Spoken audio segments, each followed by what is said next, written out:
ay talagang iyak na iyak si Giselle dahil sa kanyang mga nakikita at hindi siya papayag na maging walang silang gagawin sa kanilang ama. Dito na nga talagang binuhusan pa ng tubig at talagang video talagang ipinakita ni Balahadja na kung saan talagang ikinatutuwa pa ni Moira.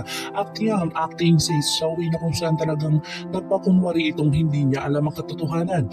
Dito na nga ay talagang nakuha na naman niya o nabilog na naman nila ang si Dr. RJ Tanyag na kung saan papayag ito sa kapalit ng 100 million kapalit ang ulo ng kanyang ama.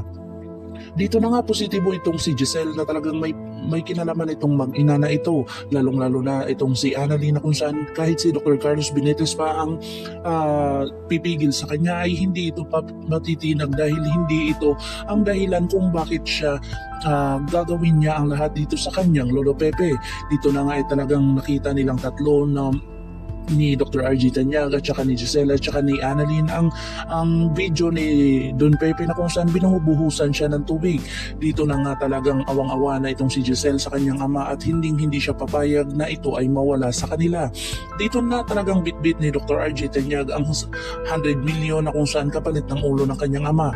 Dito kaya ay isang patibong lamang ni Moira o talagang totoong maililigtas niya ang kanyang ama o talagang bangkay na makukuha ni Dr. RJ Tanyag ang kanyang papa.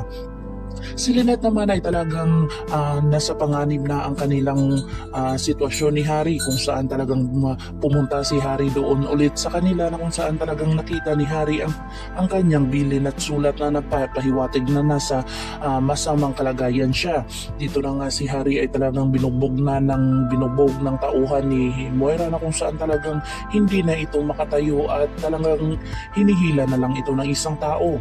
Dito na nga takot na takot itong si Lynette kung napaano na si Harry na kung saan pag nalaman nito ni Dr. Carlos Benitez ay talagang patay itong si Moira. Talagang ang buhay ang ipapalit dito kung talagang makikitil ang buhay ni Harry. Pakakabangan natin ang mga susunod pa na episode na ito. Ang abot kamay na pangarap. If you like my story, please like, share, and subscribe para ma-update po kayo sa mga susunod pa. Yun lamang po at maraming salamat.